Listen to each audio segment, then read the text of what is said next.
Scott, that's Davion, and welcome to Stream Punk Talking Junk on Monday. But in this case, it's Stream Punk Talking Dragon Ball Super, superhero, breaking it down, talking about it. And as someone who's been a fan of the franchise for a very, very, very, very long time, longer than many of you have probably even been alive, I have 100% a ton of things to say. And I know, sir, you do too. Yes, I do. Yeah. So if you got comments, thoughts, ideas, comments, compliments or complaints, what you liked, what you didn't, definitely let us know. I am curious. I'll take your comments. I'll take your thoughts. But first off, Davion, how you doing? I'm fantastically well. And also, we're entering spoiler territory. So if you're waiting for August to watch that film, because it's going to be on Dub. Why? Yeah. Well, I mean, here's the thing. Dragon Ball dub isn't bad. There are certain dubs that I think are generally acceptable. Pokemon dub is okay. Dragon Ball dub is okay. One Piece, no. One Punch Man. One Punch Man. There was. I was going to say Cowboy Bebop or Samurai Champloo. I'll give you a break on that one as far as dub goes. But if you're waiting for the dub, to each their own. I don't know, but. Anyway, at the risk of blowing this away and just babbling on endlessly, I'm going to turn this over to you and let you roll first because I will continue to talk and monopolize this whole thing. So go for it, sir. And remember, spoiler territory, ladies and gentlemen. So, after watching Dragon Ball Superheroes, by far, I will have to say I am greatly appreciated that they showed justice to Gohan. They gave Gohan justice. They gave Piccolo justice. They gave every single low-tier character on this film justice. And those that are Goku, Vegeta, I'm a huge Broly fan. They only have a small cameo, even Barris. A lot of those high-powered characters had a small significance in this film. So pretty much they were considered not important. Everybody else, like Gohan, Piccolo, Pam, are like the big MVPs of this film. Yeah. I mean, the big thing about this, and this is the first time in a long time because this series for so long has been the Goku and Vegeta show. And it's annoyed me endlessly because it's all about how they're going to fix things, how they're going to resolve things. And they made it obvious pretty early on that this was going to be, the story of the secondary characters, if you will. And that got me curious, not excited, but curious. I'm going to basically, during the course of this, I'm going to talk about this and refer to it as Dragon Ball About Friggin' Time. Breaking down some of the things in here where I'm going to say Dragon Ball About Friggin' Time they did this. But I guess we start this thing right off the bat. Dragon Ball About Friggin' Time, Gohan doesn't suck. They put some respect in his name. Let me start off by saying this. I was a fan of Gohan from when I first started watching Dragon Ball during the Buu Saga. And by that, I do not, in fact, mean the American Buu Saga. I'm talking the original Japanese Buu Saga from the early 90s. So I've been a fan of this franchise since around 1994. Being a teenager at the time, I connected to Gohan because, he was, a teenager. So I kind of dug that. And to watch him lose all his power, in the Buu Saga, get it back, fuck it up, and then turn him into a guy wearing a tracksuit. Tracksuit Gohan, man. Was such the biggest sacrilege to my favorite character in the franchise. And okay, redeemed himself again, but this is, like I said, the true redemption for his character because he went from tracksuit Gohan to plot device stronger during the end of Super. Fine. But in this case here, finally looks the proper badass that he should always have been. Am I a fan of his red eyes? Not so much. But I'm a fan of the fact that my favorite character finally doesn't suck once again. Well, I'm going to say this much. The red eyes, keep. The whole Super Saiyan white, keep. Gohan Blanco. This shows how badass Gohan is, just to let people know. Look, I'm pointing at the wrong ear. Right here. Gohan down there at the corner. Gohan. Mhm. The guy that wears a tracksuit that Yeah. looks like on that show that we watch on Netflix. What's the name of the show? I don't know what show you're talking about. Yes, you do. Netflix. King, King, Mango, Kika. No, Where everybody wears the same tracksuit. I tried to think of the show. Like, dude, I don't know what you're talking about. Yes, you do. No, I don't. If I did, I would tell you. Oh my God. The one where it became a huge sensation and was a good Korean show. Oh, you mean Squid Game? Yeah. Oh, I never saw Squid Game. Oh, you never saw Squid Game? No, I didn't. That's why I didn't know what the hell you're talking about. Outfit Gohan wears. That is actually true. From the little bit that I've seen, yes, that is in fact true. But you came from Gohan with that tracksuit for Squid Games to Gohan being a nerd to a superhero. Mm-hmm. Now, Gohan is we don't know what level this is because we never saw Goku or Vegeta go to this level. Yeah. I mean, So that's not even his final form, so to speak, right there. But you can even see in this image alone just how much more awesome he is versus tracksuit Gohan or even end of Super Gohan. Yeah. Where you can see him, with his dad. And by dad, I mean Piccolo, not dad as in Goku, and what he actually had the potential to be. And even before you saw Final Gohan, you see that look and you're like, okay, you know what? Maybe he's not going to suck at this one. And that made me very happy. And the funny thing about it, oh my God. And this film, I'm going to say, you know what? You're making me think more about this film than ever before. It just like, once you said he looked at Piccolo more as a father figure than he did his own father. Mm-hmm. And that's facts because the killing blow wasn't the Kamehameha wave. The killer blow was, oh my God. The much powerful version ever than Piccolo's.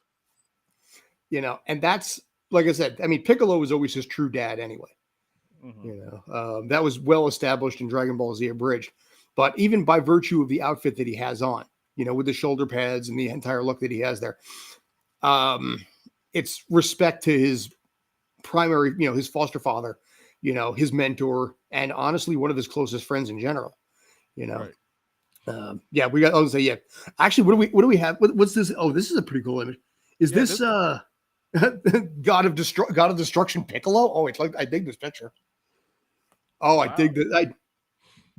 Jeff is surprising us with images. Just a drop here for the reaction. I love it. Yeah. I guess that's God of Destruction Piccolo right there. Yeah. Oh, dude. So, but yeah. So, in your case right now, we talked about Gohan doesn't suck again. How long it lasts, hopefully longer, but continue. I'm sorry, bud. No, but I'm thinking, does this make Gohan much powerful than all three, meaning Vegeta, Goku, and Broly after turning Super Saiyan White? Because it's not instinct.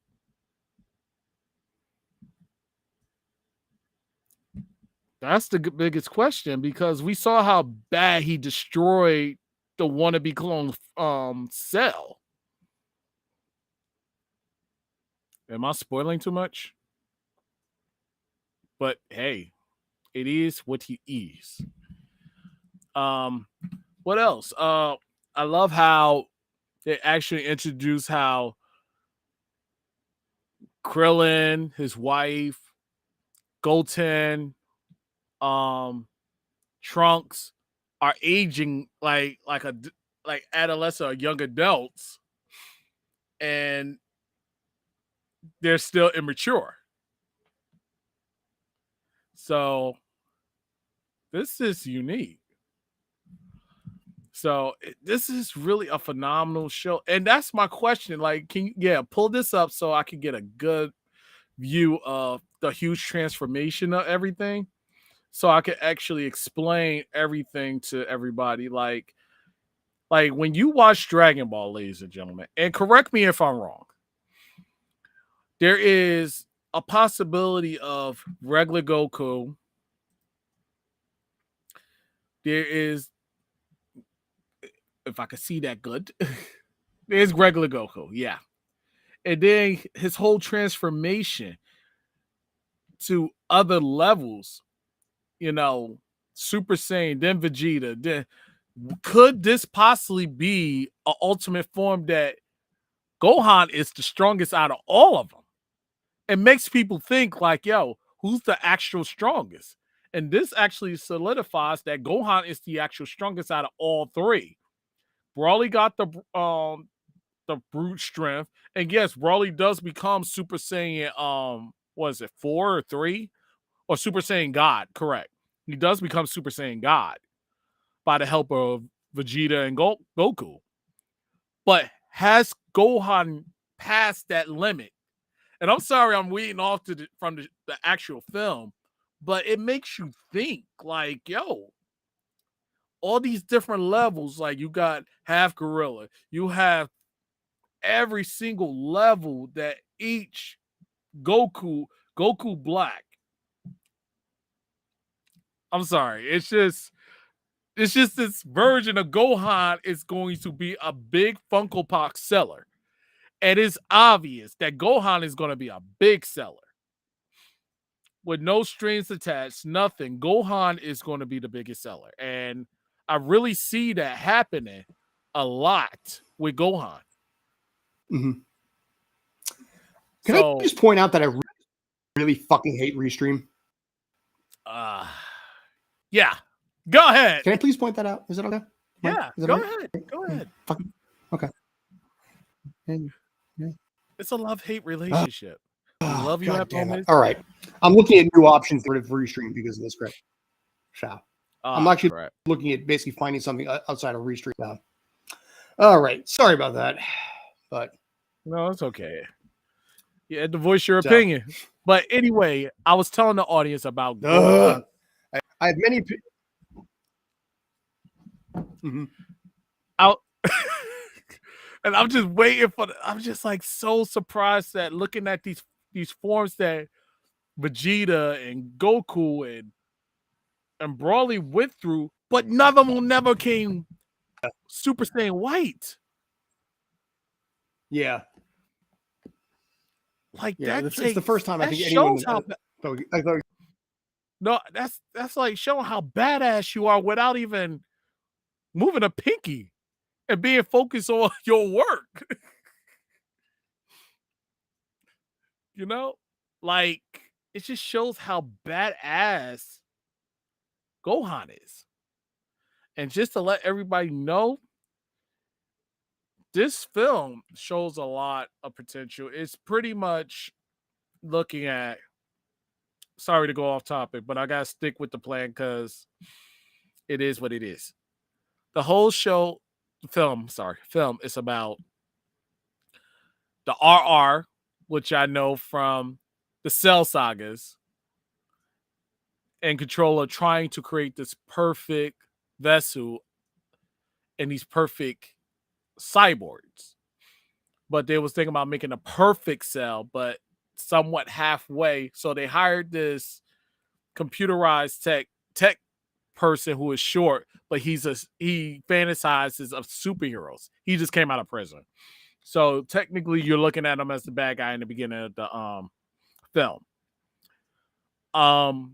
He helps them build this perfect robot or perfect Cell version while he has his minions who are actual heroes, which you don't know about. And this is a perfect example of what we're talking about. The actual one that comes out at the very end looks more like the one at the top, but much bigger and powerful and stronger. But the weakness is right there in the tip of his head. So while he's building this, robots, Piccolo, who is very intelligent, just like this is spoilers, ladies and gentlemen. Spoilers, just like Yo, Piccolo is a G. When he basically disguises himself, to make sure nobody. And what is it? RR? They're totally hard. Like they suck at common sense, trying to figure out things. So they decided to kidnap Pam to draw Gohan to do a test run. Yes. And that's Piccolo. But the disguise he had on to disguise himself as one of the RR team was kind of like, yo. And then the way, because it was like test Gohan, but at the same time, we're going to destroy their operation. So he got Gohan to basically go psychotic to go after to basically wrestle his daughter. Long story short, he finally they was facing the other two robots because that's who they thought was really the final forms that they had to face. So, long story. Also, Piccolo made a deal with Shinra, the dragon, that he wanted to basically have more power than he had to basically take on these robots. Because the first fight, he got his butt kicked by the robots. Simple, typical Dragon Ball. Piccolo always gets his butt kicked. And then Gohan comes and rescues him, or he basically Gohan doesn't rescue him. He basically escapes, knowing that the robots are too strong. That So, other than that, Piccolo, that son of a bitch, blew up our moon. But it's a great show, like a film. I'm sorry, this film was really good, and it showed respect to the lower tiers, and basically gave Gohan the redemption story that he needed, because we all thought Dragon Ball was kind of going to lower Gohan's power level or lower his tier by letting him focus on books and stuff. But Lawrence, let me get back to the story. I don't even know, should I talk about the story or anything, because I'm just rambling on. Because and I'm on my fucking phone now because of this piece of crap, man. I swear to God, I hate this service. Oh my God. I had to reboot the entire freaking computer, man. This is, by the way, your show now, not mine. Are you serious? No. Oh no. So here's the good news. It will work here, because basically I'm using my phone, which is far more reliable, although much less professional. Right. Anyway, basically, okay, so this is where we're going to run with the rest of the show. Yeah. Where the hell are you at, man? I see you. And you say where I'm at, don't worry. Well, at this moment, you're on the show. I need you. All right, no, this is the way I'm going to hold my arm extended all the way out. So my arm is going to go numb by the end of the show. But you know what? I know this is going to work, so we're just going to deal with it, and then Dell will take the hindmost, as the saying goes. Right. So you could go on. All right, cool. So back to basically where we were at. I think in this case, as far as the show goes, one of the things that I think is most important about this is the fact that, again, for the first time in a long time, we're actually past Dragon Ball Z. It's a good chance to. I mean, the problem with Dragon Ball Super was nice, but after a while, right now they're in the granola arc. Before that, we had Moro. Before that, we had these other arcs here. They take place before the end of Z. So every single time, full well 100% that it is not going to be something that they're going to die. You look at every single story, it's like, well, right now he's fighting Granola, then in the whole Granola arc. Okay. But with Granola, Goku and Vegeta are going to survive. Now you don't actually know what's going to happen. And I think that's a big part of how big this is, because for the first time, there's a degree of uncertainty. And by God, that uncertainty is welcome. Right. So for me personally, the fact that it takes place after that, about friggin' time, because after 7 straight years of Dragon Ball Super, I think fans are kind of done with that 10-year period, because there's just so much content crammed into that 10-year gap there that fans are burned out on it. So I love the fact that they did this. It opens up so many new worlds. It opens up, to me, an undervalued character that, boy, by God, the series needed more love to. And that's Boo. That's Oob. Yeah. I'm sorry, Oob. Oob got some love in GT, but Oob needs some more love. That guy has so much potential. I liked Oob, but we never get to see what that guy can be like. And then there's other other villains that we never even tapped into yet. Mm-hmm. Like they never really gone forward because we already knew GT is canon, right? Or is it Well, not canon? it's less canon now. I mean, it's really Oh, kawaii da ne. So. that's adorable. Yeah, see, Yeah, there's Oob. That was Oob from GT. I think when basically he merged with Boo, and Boo died. You know, I love that. Like I said, I like that look. That character deserved more love. Even in GT, he deserved more love than he got. So I'm happy to see what he was able to be and what he was able to do. So I would like to see what we can maybe make happen in that case. And maybe, who knows? I mean, maybe we get an Oob story at some point, because I think God knows I love that. Because they made Brawly a hero. So because before he was a villain, which didn't make sense because he was misunderstood. Mm-hmm. And that's one of my biggest issues when they made Brawly into a villain in the Dragon Ball movies. Mm-hmm. And I was like, this guy is misunderstood. He's not technically a villain if you really look at it. If you really look at him in a different concept. Whoa. Sorry about that. Yeah. Trying something right now. Oh, that's no problem. But he's not a villain. It's just that what a lot of it is considered as misunderstood because he was following what his father or what his father was trying to do, what his father was telling him how to do. Because I think Brawly would have survived on that planet by himself and kept it moving and not cared. He could have. And eventually he could have. Yeah. He didn't need his father. He didn't need anybody. Yeah. And I think as far as here's the thing. I'm torn on Broly's. I mean, I like this current iteration of Broly better than the original. 30 years almost with original Broly. So for me, I've always kind of preferred and had I like I said, I like this Broly. Yeah. See, I'm torn because on one hand, I mean, that Broly there has a much better and cooler look. And I like the scar, I like the outfit, but the other Broly, as badass as he is, he actually went insane because Goku cried for 3 hours in the crib next to him. Right. I mean, Dragon Ball Z, a bridge tied into it's like, that's so, he's so cool, but that's so dumb. But that's so cool. And it was literally, I mean, the guy is destructive. He's killing billions of people because Goku cried for 3 straight hours in a crib next to him and drove him insane. And I'm like, really? So, but I mean, that's the only Broly we had. Right.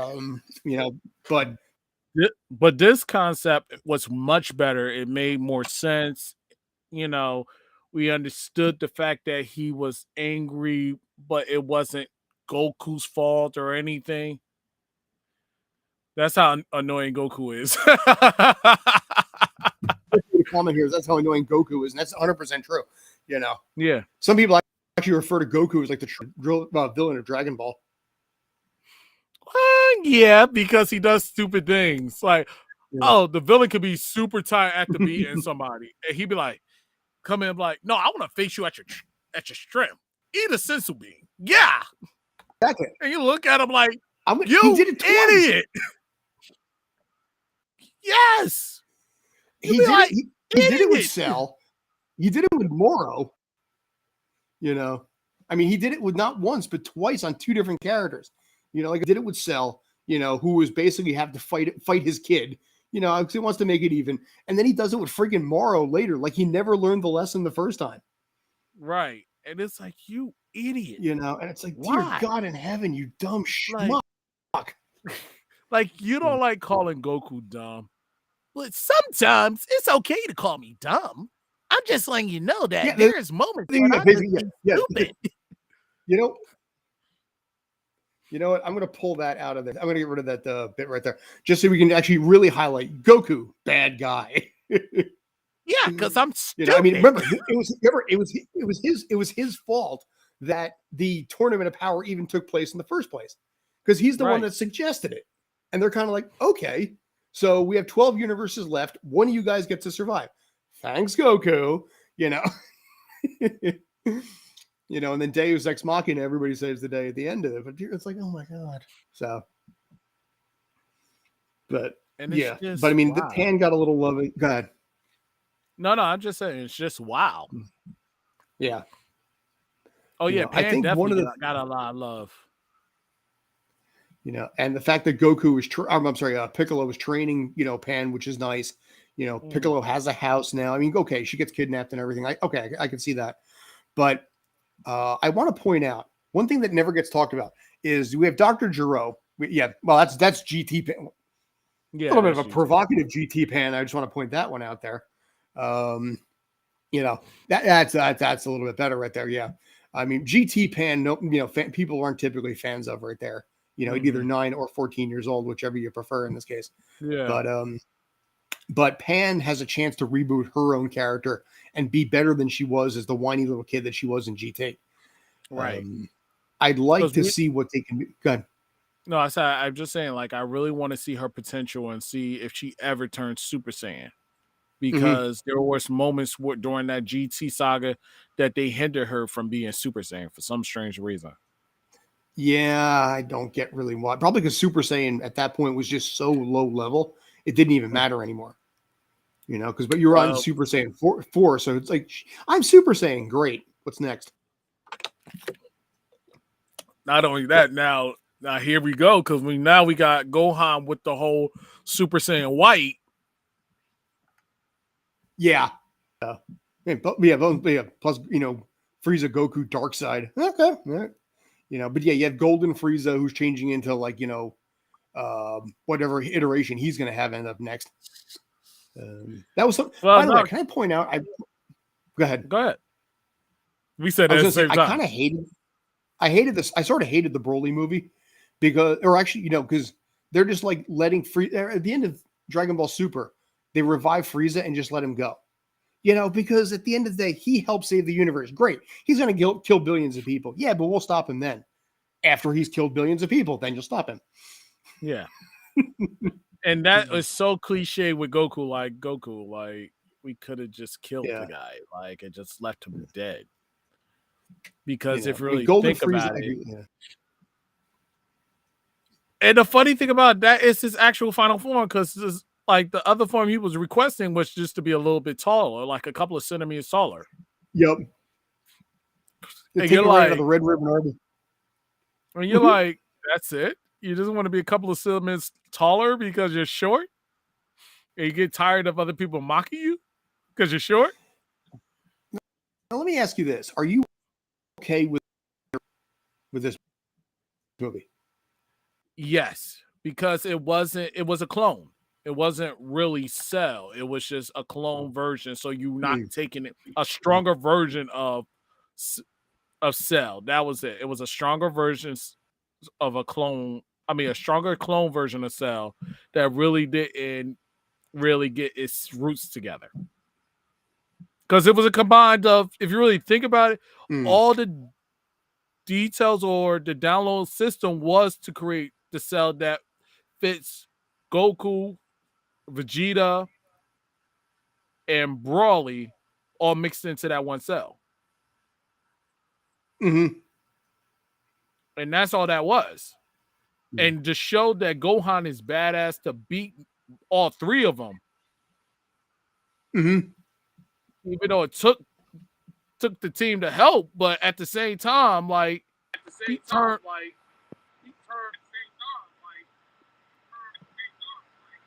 and turned to Super Saiyan White. Mm-hmm. Which is like a powerful form, which we got to more learn and adapt and learn, is that a much powerful version of Super Saiyan, or is Super Saiyan God is the most powerful? Right now, Super Saiyan White is the powerful one. Mm-hmm. By the looks of everything. Yeah, we're starting to run out of colors, though. It's part of the problem with this, Yeah, but I'm not gonna lie, Super Saiyan White look kind of fire right now. It kind of did. I mean, I like the fact that they did that. I mean, we probably one of the worst colors I think they ever had was Rose, which during Dragon Ball Super, but Dragon Ball White did have a bit of a scarier edge to it, I guess you can call it. And I think that's what gave a little love to. Well, actually, that's a fan art right there. But basically, Goku, basically, not to be outdone, has barely decided to turn himself into, Goku Blanco, I guess we'll call it. Deviant art is just, there is nothing not there. Everything is just nonstop on Deviant art at this point.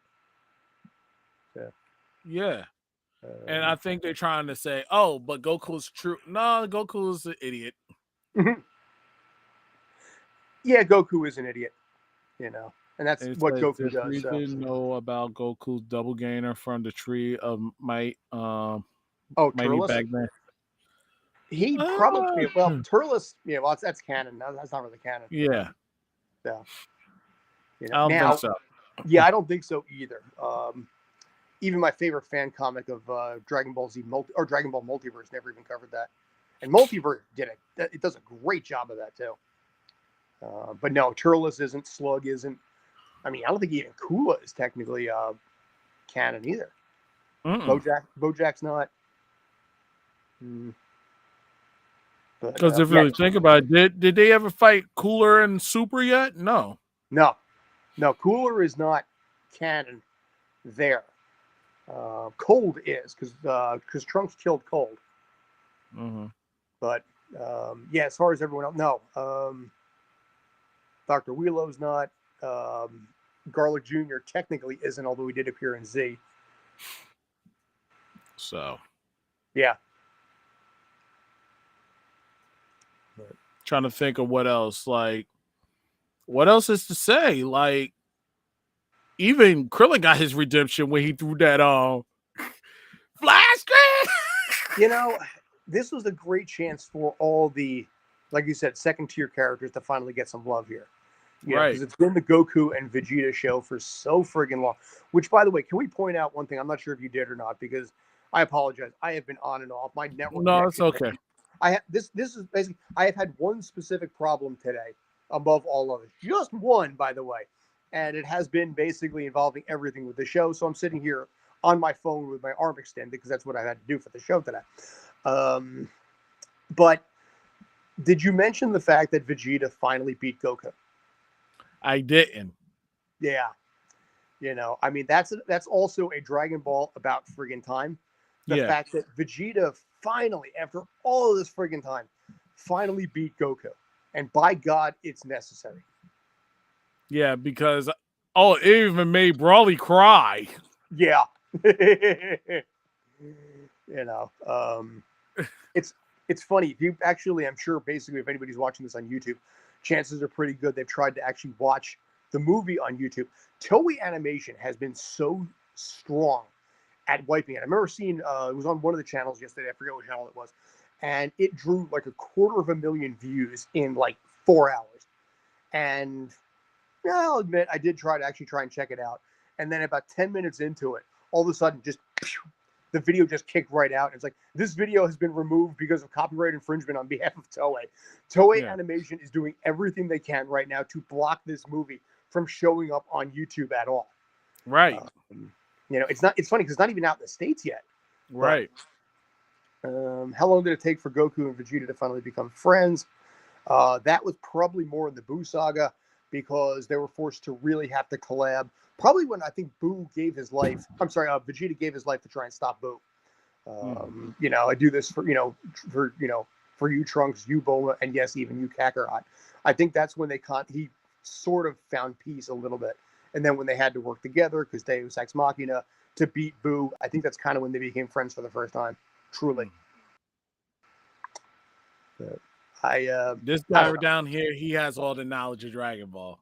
Dude, like I said, I've been a fan of this franchise since 1994. Yes, okay, that's from Cooler Revenge. Yeah. That was the big reveal of that when they finally beat Cyborg Cooler. That there's like 1,000 more of them.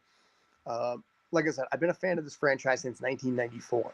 So I was a teenager during the Buu saga when Gohan was a teen over there. So I connected to Gohan, which is why what they did to him, in the Buu saga, what they did to him in most of Super really, really pissed me off because it came such the Goku Vegeta show that you reduced Gohan to a tracksuit. He didn't have his gi because he couldn't find it. And it's like, really, you didn't learn the first time. You know, you fucked up once when you were, in the Boo saga. You realized that you slacked off, you made a mistake. You'd think he would have been smarter the second time around. You really do. But no, no. No. So, No. yeah, then see that. Yeah, there's tracksuit Goku. That part's okay a little bit. But Yeah. Jeff, if you can pull up tracksuit Gohan, Fine. I mean, you've seen all the badassery pictures that we've had, the muscle bound look that he's had from all this stuff, and then you see what he looks like there, and he's got like a size 36 chest, and it's like, oh my god, no. This was my dude back, as a teenager. So, and also for the audience, just to let you know, when you look at the tracksuit, does it remind you of something? Just to reiterate, just wait for the pull it up. You mentioned Squid Game on this one. Yeah, but what you see, it'd be like Gohan was the original Squid Game tracksuit. The best raw fighter is Piccolo. I think raw fighter, you can make that argument. Raw fighter, human, Krillin, probably raw fighter Piccolo, because he's got 300 years of experience built into his head. Yeah. So he makes a perfect tutor that way. Now, stronger fighter, I would say Gohan. Yes, I think especially at this point, Yeah. Because originally I would say secondary. Yeah, at this point it's Gohan then Broly. Because in the beginning it was Broly. Gohan was all the way down the tier. And just to put some respect in Broly's name, to ladies and gentlemen, Broly to me is one of those characters where if you sat back and understood his arc, understand his mental state, you got to understand the stuff that he went through. He was shunned. Like if you watch Dragonball Super, he was shunned because he was powerful than Vegeta. Yeah. And besides them utilizing his power, they're like, no, nobody's going to be powerful than the Prince of all Saiyans. We're going to send him in another planet, and hopefully he will die.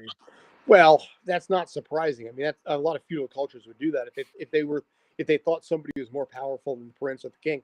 That's not an entirely uncommon thing to do. Yeah, but it's like you could have utilized him for your army. You don't even have to be like, yo, this is the guy that we use to protect the king.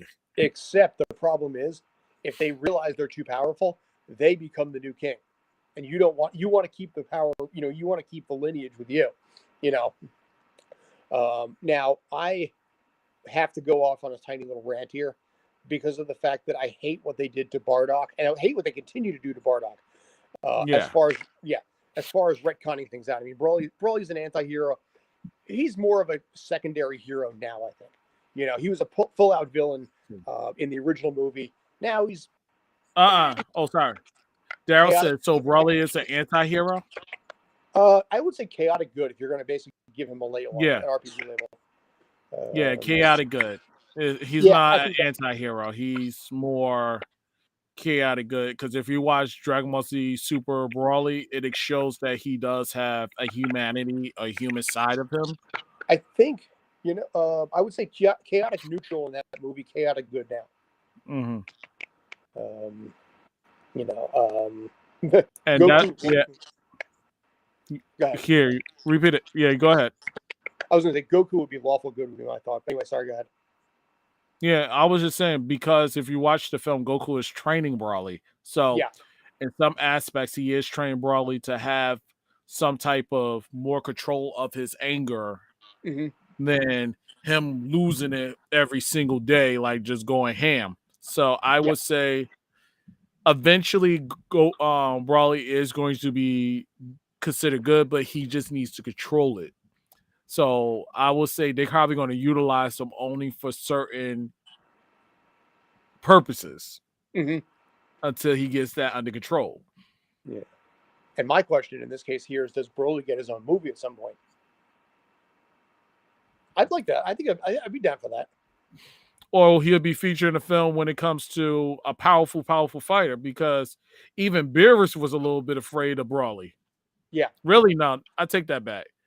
Was it Beerus? Yeah, Beerus was afraid of Broly. A little concerned, by the potential that existed there.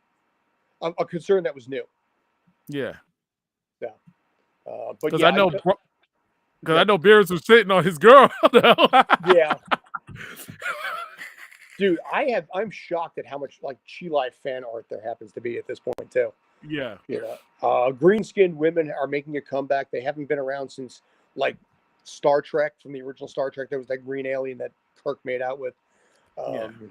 But now it's like green, apparently green is the thing. So Yeah. Now you got She-Hulk coming out, so it's like, yeah. She-Hulk with the colossal CGI hands that she has. yeah. Once she's done, you're like, yeah. I would imagine, by the way, with She-Hulk, when the time comes, they're going to try and fix that. You know, because it looked so bad. It was like original Sonic the Hedgehog CGI bad. right. Who again, as you already know, made a cameo appearance in Chippendale, for God's sakes. Ugly Sonic, Ugly Sonic. Put some respect in Ugly Sonic's name. He's worked for the FBI. Dude, the question is, does Ugly Sonic get his own movie? You know what? He might. It would be surprising. I would not be shocked. Dude, with the amount of content that Disney Plus is coming out with at this point, I mean, dear God, they're coming out with a lot of stuff. A lot of content. Yeah, a lot of content, a lot of negotiations with other studios to basically utilize their characters. Come on, like they got the money. Why not spend it? That's the only thing I think Netflix is going to have a problem with is with Disney Plus. Could be. I mean, I don't know. There's some questions about remember a few weeks ago we had that whole thing where Netflix was, the shares were dropping. Yeah. Let's see. Here's a question for you.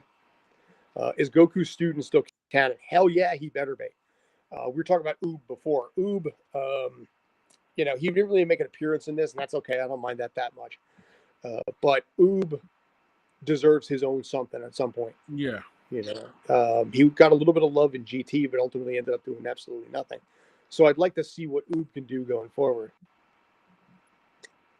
And that would make more sense because what you just said, Scott, like maybe have him as like the person that's running for a savior or saving, get trained by Goku, and then go out and revenge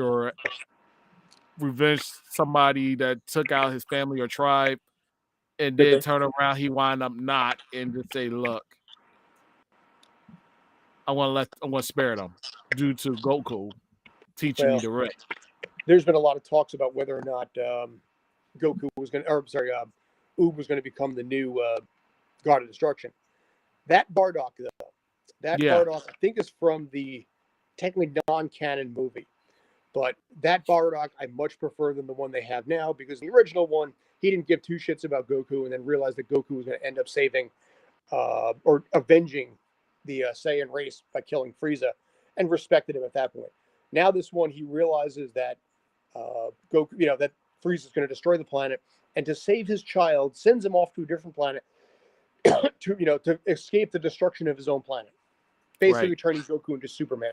Instead of basically being sent over to Earth to kill all the inhabitants of Earth, he sent him to Earth to be the new protector. It's like, oh my God, really? No. They used the Superman theory. No, I don't like that. I do not like that Bardock. I like the original Bardock, not the one that's being rewritten, even in the manga right now, where even Bardock in that one, ended up helping a Namekian who recognized Goku as the son of Bardock because they look so similar. Because Bardock saved his life and was like a hero to this planet. It's like, this is not my Bardock, it's like, it's hashtag, make Bardock great again. Dude, I mean, come on, man. The Bardock from the actual movie from the 90s, where he loses all of his friends and his entire squad, and he wears the bandana, the one up top there. That is my Bardock, not the one where he's basically happily married and peaceful and loving, and he's like, oh no, Frieza's going to destroy my planet. We need to save my child. Let's send him off a la Superman. So. But think about it. They could have done that, and then Bardock could have been like, yo, I'm going to kick Frieza's behind and save my planet. And that part, and then dies in the process. That part did happen, but it's a lot more like the original, like Ocean Dub, where he commanded a legion of people Yes. in a massive rebellion against Frieza. It's like, come with me, men, let's stop him. Goku's mom her name is Gine, Gine. Yeah. She's a little tiny short Saiyan with black hair down to about here. Also a very, very soft, very peaceful, very loving Saiyan. The original fan one was a woman named Hanasia, who was far stronger than Bardock, and would basically straight up kill Bardock if he pissed her off enough. So he kind of lived in a little bit of fear of Hanasia. I like that one better. But yeah, we have Gine is the official canon mom of Goku, although he has no recollection of that one, but he does remember his father now. Actually, there we go. So that, I guess, is that fan art of Gine? I guess it is. Yeah. All right, well, deviant art. Do you have any idea? I had no idea how much deviant art there was about like Dragon Ball women. Yeah, dude, it is a lot, bro. Like, there is a lot of fan service. There is a lot of fan service. Dude, there's subreddits on, for like NSFW Dragon Ball art. I'm like, really? You made subreddits on this one? Yeah. You'd be surprised. A lot of people like these characters, like, and they like them. Yeah. And you're like, yeah. Lord have mercy. Whatever, man. I'm not gonna. Oh yeah, well, Android 18. Oh, of course. For every basically, pretty much fan out there. Android 18, pretty much eats them all. So, but we may have to start wrapping this up in a few minutes because this has to be used by Brandon to cover the NBA Finals. I made a mistake on that. I used the wrong account when I set this up tonight. We apologize for any inconvenience. This entire show on my side of things has been one genuine clusterfuck from start, which is why I'm in tight because I'm using my cell phone right now because I can't trust my computer to work properly. So. It happens. Yeah, dude, it pisses me off, man. But surprisingly, I got to say this. I'm very, very impressed with the quality of my phone. So I may have to consider doing new ways with this and maybe figuring out a way to use the phone in a different capacity a little bit if I can. Because honestly, this isn't that bad. I may have stumbled on something that may work. But do you have any final thoughts or anything like that? The only final thought says go check out Dragon Ball Super Superheroes. It's a worth watch if you're fans of Gohan. It's worth watch if you want a different perspective of people redempting. God, I keep getting to. What's up? People trying to characters that try to redeem themselves, like I was. It's Dragon Ball Redemption. Next up, it's the Yamcha story. He ain't gonna have no redemption. He's done. Yamcha gets too much shit, man. I mean, Yamcha and Tien deserve a movie together. I think the two of them should have a buddy. I'm not gonna say a buddy cop type movie, but if the two of them had a series of their own or a movie of their own, where it's just the two of them on a smaller scale, I think the fans could get behind that. Yamcha does a little more love. You think Yamcha is just loved in a way where it's just like a clown on love, or do you think it's love in a way where it's like? I think people rag on him because it's popular to do so. But you know what? Say what you want about Yamcha, he still shows up. He still showed up for sale. He still showed up. I mean, he was nervous, he was scared, and he openly admitted it. True, but so did Krillin. But he still did what he could, and I give him credit. You're right. I think Yamcha. There are fan comments out there that redeem Yamcha. There's one that takes place after Cell, where he ultimately he loses Bulma to Vegeta. Yeah, that's true. Actually, that was broken down also in Dragon Ball Z Abridged. Very, very heavily too, but that's probably part of the reason why everybody hates Yamcha, because Yamcha was trashed so hard in DBZA. But I like Yamcha. I got a soft spot for Yamcha. Always have, because again, original Dragon Ball when that was here. Yamcha was one of the original characters from the beginning. So, yeah, you know what? Give him Tien and Chaozu their own movie. And just something small, not like I said, not anything massive, but give them something that they got to solve on their own. Give a little bit of chance to shine. And who knows? It may happen. And put Krillin in the process. Sure, why not? Actually, yeah, make it the original, like those four. It's something that Dragon Ball is bigger than it ever. Oh God, no! Please, no Mr. Satan movie. Oh God, no! Mr. Hercules. No. American word, not Mr. Satan. I freaking hate Mr. Satan so much. What kind of a douchebag do you have to be to basically take credit for something that like a little kid friggin' did, and milk that success for everything that you're worth? Oh yeah, I do not like Mr. Satan at all. Nobody does. And Mr. Satan will probably get his own movie first before Yamcha will. Pretty much. I always wonder if we should start doing a Dragon Ball Z show here. I'll think about it. I think I actually might have some fun with that. But anyway, do you have any final thoughts? That's it, man. Cool. So anyway, tomorrow for Tales from the Film Set at 7:00, we're going to be breaking down Jurassic World Dominion, because that movie was also released coincidentally the same day as Dragon Ball Z was, or Dragon Ball Superhero. Also probably talking about the latest addition to the Doctor Who-verse and the 60th anniversary special, Doogie Howser. And Doogie Howser is playing the villain, and by God, I love his freaking look. And at this point, nobody even cares about the fact that Jodie Whittaker has one more episode left there. Everybody's just talking 60th anniversary. This comment right here, let's see. A movie with Trunks and his sister. Okay, Trunks and Bra would work too. Yeah. That's Dr. Horrible right there. That's from, I don't know, 10, 15 years ago. I did a really shitty knockoff of that called Dr. Terrible. It was kind of fun. It was a web series. But yeah, no, Dr. Horrible was something that he did. It was like teach educating. But he is going to play supposedly the most difficult villain the Doctor has ever faced. So, Doctor versus Dookie. Talk about that and talk about Jurassic World Dominion. Yeah. D, thank you. I apologize. I appreciate no apologies. We did what we had to do. Yeah, I know, but I feel really bad because supposedly I'm in charge of this thing and it's making me look really stupid. Also, I really had some hope on what this episode is going to be. Anyway, for me, I'm Scott. That's Mr. Davion Boosie.